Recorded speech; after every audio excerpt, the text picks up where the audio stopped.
everybody, welcome back. This video is dedicated to Anonymous, who left a really great comment on one of my last videos asking what sort of work experience one could do that would help them get into a Master's of Clinical Psychology. Obviously, doing a volunteer course with Lifeline or any counseling experience is going to be a great way to test taste if you actually like working as a clinical psychologist, and it will look amazing on your CV. That's just one of the general assumptions. So the ideas from this video are more outside the box, and I hope that it helps you think a bit more creatively with what you can do with your career and what sort of experiences you can look for. And of course, I really hope it helps. Also, if you are new to this space and you're finding this content helpful, then please would you consider subscribing to this channel, because it would mean the world to me. Honestly, when I see someone subscribe, it makes me do a little bit of a happy dance. Like, I get really excited, and it helps me know that this is helping you, and it's a nice loop where we're helping each other. So please consider doing that, and also give this video a like if you like it, of course. I should also say as well that I'm really happy to answer any questions. Feel free to leave questions in the comments or come and send me a message. You can find my social media links through my newsletter, and yeah, I'm really happy to help where I can. But yeah, with all of that said, let's get into today's video. So the first idea for a job or for volunteer experience that's going to look good on your CV is to pick a client group, and by this I mean a group of people that need some form of help. As an example, a student in my year knew that she really wanted to work with kids and become a clinical psychologist. So during her undergrad, she went for every opportunity she could to work with children. She worked as a preschool assistant, she did a lot of babysitting, she also worked at after-school programs and summer camps for kids, and she worked with children on the spectrum doing applied behavioral analysis therapy. And then during her honors year, she picked a topic relating to children, and she picked a supervisor who specialized in this area of research. Essentially, she decided early on the niche that she wanted to specialize in, and her CV really captured this passion and this interest,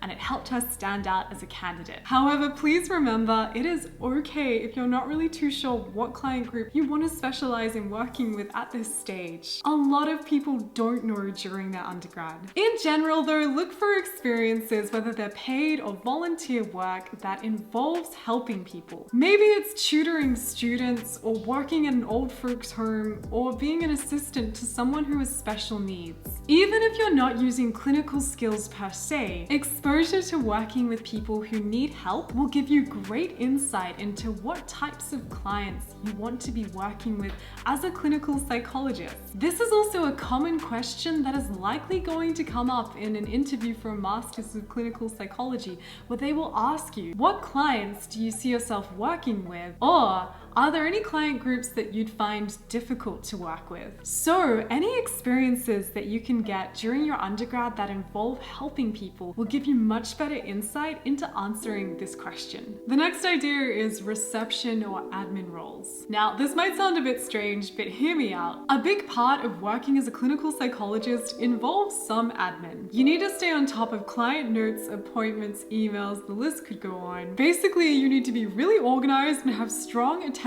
to detail. Plus, working as a clinical psychologist is a very entrepreneurial pursuit. Anyone looking to start their own practice or business needs to have a strong admin foundation. Even if you offload this to someone else down the track, you still need to know how it will work. So developing these skills early on is really important. One idea for going about this is to apply for reception or admin assistant roles in psychology practices or even medical settings. You could even try reaching out to small psychology practices to see if they need any additional admin assistance. Basically, if you can land a role where you're working as a receptionist or an admin assistant around psychologists, it will not only give you a chance to develop those admin skills, it will also give you the opportunity to network. And developing connections with psychologists now who are not just based in an academic setting can act as a great springboard for ideas for what you could do with your career, and you might even have the opportunity to find someone who's willing to be your mentor. Honestly, I cannot recommend networking enough, well. And if you can score yourself a role as a receptionist for a psychology practice, then you've got an amazing opportunity. Finally, develop a complementary skill set. I haven't seen a lot of people do this idea, but I think it's a really smart option. And if I could go back and do my undergrad, this is definitely something I'd be trying out. The idea comes from Tim Ferriss's book, The 4-Hour Workweek, where he suggests that you pick a skill and then you become an expert in that skill. And then you start teaching people that skill for free to attract an audience, and hopefully down the track you start to make some profit off of this. As an example, another fellow student during my honors year was really passionate about fitness, and he wanted to go on and do a master's in sports psychology. During his undergrad, he became a certified personal trainer and he started working at a gym. And then by the time he got to honors, he was seeing clients one-on-one, developing a fitness program with them and helping them reach their goals. And this worked in his favor towards becoming a sports psychologist. If we take this same idea and apply it to clinical psychology, think of a skill that relates to helping people and then become an expert in this. Maybe you do a short course in mindfulness and then you become a mindfulness coach. Or you learn how to do breath work and then you become a breath work practitioner. Think about what skills you might want to be teaching a client one day, do a short course in it if you can, read up all about it, basically just become an expert. And then you could look at teaching people this skill for free on, say, social media, or if you could get paid work. But basically, what you want to get out of this process is the opportunity to practice teaching people, because this is a big part of working as a clinical psychologist. And if you can show that on your CV and show that to the panel, it's going to help you stand out during the application process. And before we finish up, I just want to share some words of wisdom that my supervisor imparted with me about applying to a master's in clinical psychology. She was referring to the Australian National University, so I can't say this is the same for all universities, but basically she highlighted that the ANU wanted to take into account not only students' work experience, but their research skills and the personal attributes of the student. And they wanted to make sure that students had a fair opportunity, especially ones that hadn't had a lot of work experience. So even if you don't have a lot of work experience, you should still apply, because who knows where the opportunity could take you. And yeah,